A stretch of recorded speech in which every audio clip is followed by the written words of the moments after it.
তো 2013 সালেই ল পাস করেছিলাম, আর তারপরেই আমার নেত্রী আমায় পার্লামেন্টে পাঠিয়ে দিয়েছিলেন।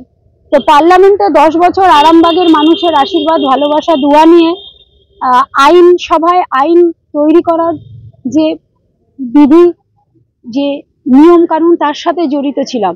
এবং সেই আইন যাতে সাধারণ মানুষের মধ্যে ইমপ্লিমেন্টেশন হয়ে তারা যাতে সুরাহা পায়, রিলিফ পায়, এই জন্যই কিন্তু আরামবাগ কোর্টে আজকে আসা। এবং শুধু তাই নয়, আমি হাইকোর্টের গ্রুপ বি এর প্যানেল লয়ারেও প্যানেল, কিন্তু আমি যখনই যে কাজ করি সেটা মন দিয়ে করি।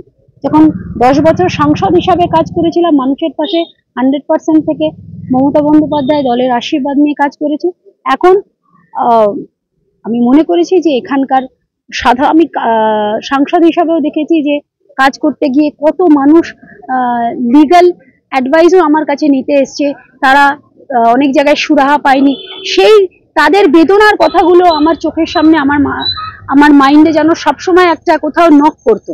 তাই আমি আজকে এখানে কোর্টে এনরোল করলাম। কারণ আমি 1 মাস ধরে আমার বাবার যেহেতু অনেক মাল্টিপল সার্জারি হয়েছিল বলে আমি বাবাকে নিয়ে একটু ব্যস্ত ছিলাম, তার শারীরিক কারণের জন্য। এখন বাবা সুস্থ, মা তো এমনিতেই কোমায় আছে, কিন্তু এটা আমার মায়েরও অনেক দিনের ইচ্ছা ছিল যে আমি ল পড়ি, আমি ল প্র্যাকটিস করি। শুধু তাই নয়, 2019 সালে যখন আমি সেকেন্ডবারের জন্য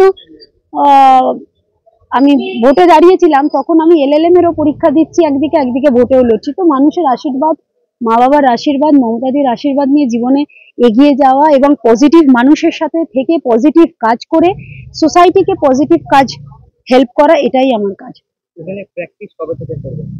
আমি আজকে এনরোল করিয়ে নিলাম, এবার আমি কাল থেকে করতে পারি, পরশু থেকে করতে পারি। এখানে আমি আমার স্বাধীনভাবে কাজ করব, মানুষের পাশে থেকে। আমার কোনো হাত পা বাঁধা থাকবে না। আরামবাগটাই কেন বেছে নিলেন? আরো তো আরামবাগ তো আমার বাড়ি, পারুলে 2 নম্বর ওয়ার্ডে আমার বাড়ি। যে 2 নম্বর ওয়ার্ডে ভিভিআইপি লোকেরা এসে, কেউ হেলিকপ্টারে এসে অনেক বড় বড় ভাষণ দিয়ে গেছিল, কিন্তু ভোটের পর তাদের দেখা যায়নি। নেত্রী মমতা বন্দ্যোপাধ্যায় বাংলার মানুষের জন্য কাজ করে। তৃণমূল থেকে এখন বিকাশ, আমি মমতা বন্দ্যোপাধ্যায়ের ছোট বোন, মমতা বন্দ্যোপাধ্যায় আমার বড় দিদি, এবং বাংলার নেত্রী শুধু নন, তিনি ভারতবর্ষের নেত্রী, জননেত্রী, যিনি সাধারণ মানুষের কথা ভাবেন। আমি সেই নেত্রীর ছত্রছায়ায় প্রথম দিন থেকে আমি রাজনীতি করে এসেছি। এবং আবারও বলে যেতে চাই যে মমতা বন্দ্যোপাধ্যায়ের বিকল্প কেউ নয়। রাজনীতি আমার পেশা নয়, রাজনীতি আমার নেশা। দিদি, আপনাকে এখানে এলাকার লোক অনেকেই বলছেন যে আপনাকে ভোট প্রচারে দেখা যায়নি আরামবাগে। আমি আবারও বলে গেলাম যে রাজনীতি আমার পেশা নয়, রাজনীতি আমার নেশা। মমতা বন্দ্যোপাধ্যায় আমার নেত্রী।